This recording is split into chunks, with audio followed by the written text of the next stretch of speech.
Now that I have your attention, here's your trigger warning. The following talk contains information that may or may not be suitable for some audiences. This talk contains historical and current issues related to trigger warnings or content warnings that may or may not be agreeable to your standards of the appropriateness of the content being discussed. This talk may include, but is not limited to, the popularity of trigger warnings and how they emerge, the importance of these warnings, and a discussion of the positive and negative aspects of trigger warnings in platforms such as social media, radio, academia, and mental health. If any of this information may cause you any type of intellectual, philosophical, or knowledgeable distress, please stop viewing at this time and get some help. What you just heard was an example of a trigger warning or content warning, which have emerged as an important tool across various platforms to alert audiences about the content that may cause emotional distress. These warnings are especially pertinent for those with experiences such as PTSD, which we know as post-traumatic stress disorder. Let's talk about the emergence of these trigger warnings. The concept of trigger warnings for content can be traced back to the Hays Code, which was established in 1934. The Hays Code was a set of moral guidelines that regulated the content of films in the United States to ensure the adherence to social standards of decency during that time.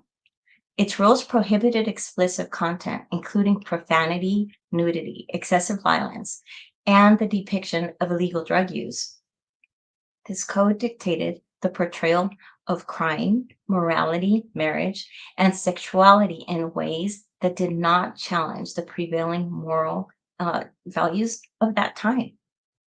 As societal attitudes towards freedom of expression evolved, the Hays Code was abandoned in 1968, paving the way for the modern film rating system that we know today and reflecting a broader shift towards respecting individual moral agency and freedom of thought. So we think, how did these trigger warnings evolve to what we know today? Well, trigger warnings have evolved according to societal norms and became more popular in the 2000s with online feminist and social justice communities and academic settings as a response to a growing mental health awareness and the communal need for empathy, particularly in shared digital and, like we say, in educational spaces. So these warnings were designed to acknowledge that content affecting viewers could extend beyond traditional moral concerns to include psychological impact and emotional distress. So let's go through these positive and negatives of trigger warnings in 4 different categories. So let's begin with social media, instances of content warnings. The first widespread use of triggers, which were the warnings that appear in social media, began on internet forums and blogs where users began to flag discussions on content or involving topics like sexual assault, abuse, or other potentially traumatic experiences to safeguard those who might be adversely affected. Just a note, I myself have been flagged and censored on social media. So, what's the positive debate on this? Trigger warnings on social media provide a crucial safety net for users, allowing them to mentally prepare or avoid content that might evoke traumatic reactions. This practice fosters a supportive online environment by acknowledging and respecting the diverse experiences of users. It ensures that those navigating their recovery from trauma can engage with digital communities without the fear of unexpected emotional distress. The negative debate on this is the application of trigger warnings on social media sometimes lead to over censorship.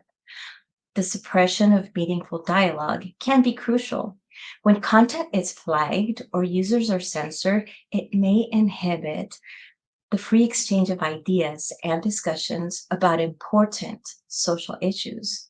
This can create an overly sanitized online environment where critical topics are not addressed fully or openly, potentially stunting public awareness and discourse. So, the next category is movies and radio. In media, including movies and radio, trigger warnings have become prevalent to inform audiences about the potential exposure of graphic violence, sexual content, or other disturbing themes, providing them the option to engage with or avoid the content that may be finding distressful. This approach helps ensure that media consumption remains a choice, particularly important scenarios where audiences might not expect to encounter these themes. An example is how the Recording Industry Association of America, also known as the RIAA, in 1987 implemented parental advisory labels, which were placed on audio recordings in recognition of inappropriate references such as violence, sexual content, or profanity, with the intention of alerting parents that the material can potentially be unsuitable for their children.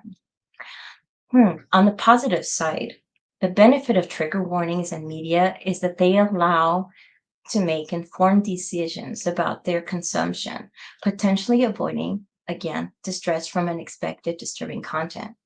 And as we were talking about music, this was deemed unsafe due to violent content leading to the implementation of the record label warnings.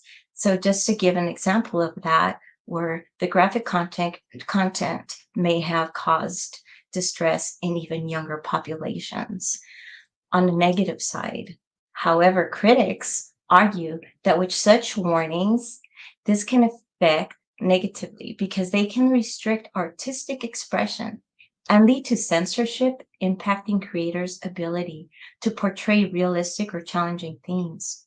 An example is when movies that discuss themes like sexual affairs that are glamorized, they're criticized for immoral behavior, leading to calls for censorship that can stifle the so-called artistic freedom.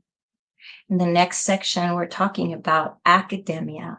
Well, universities and colleges have incorporated trigger warnings in their curricula, particularly for courses that deal with sensitive subjects like historical atrocities or wars.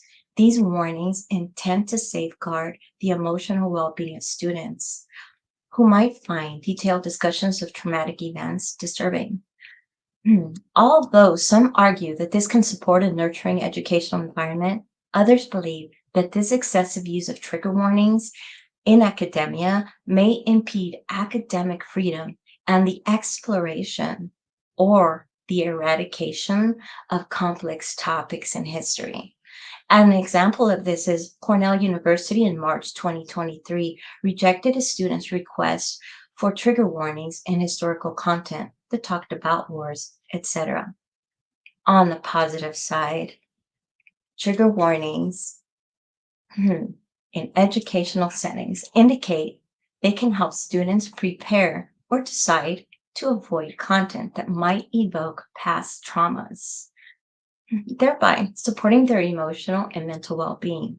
For instance, courses discussing the Holocaust or World War II might include trigger warnings to help students brace themselves for the graphic content. What's the negative side to this? Well, opponents contend that trigger warnings might limit academic freedom and inhibit open discussion, potentially leading to censorship of educational content. This could result in a less rigorous academic environment where complex, challenging subjects are not fully explored, limiting students' exposure to diverse perspectives. Well, now my favorite category, mental health conferences and trainings. In this context, trigger warnings are used to forewarn professionals about sensitive discussions that they may include, such as experiences like abuse or severe psychological distress. This practice intentionally acknowledges the diverse personal histories of the attendees and the need to maintain a safe and psychologically open environment. It allows individuals to prepare mentally or choose to avoid potentially overwhelming material, supporting their professional development in treating or understanding mental health conditions effectively. Well, here's a positive side. Trigger warnings are particularly valued in therapeutic settings where they can be used strategically to introduce challenging topics in a safe and controlled environment. For example, in a conference on the lived experience of survivors of trafficking, such as I am, a trigger warning can prepare attendees for the intense and possibly distressing narratives they will hear. Here's a negative debate on that. There's a concern that excessive use of warnings might encourage avoidance behaviors, which can be counterproductive in therapeutic contexts, designed to confront and process the trauma that is being discussed. Professionals argue that constantly avoiding triggering content might hinder recovery and resilience building. Now, let's talk about how trigger warnings and their content impact survivors of trauma.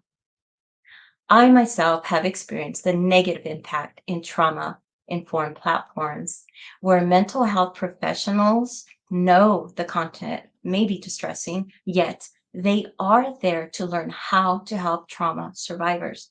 However, they need a trigger warning. This is counterintuitive and upsetting to a survivor of trauma and mental health professional like myself. I, as a survivor of trafficking, that now help others in the healing process.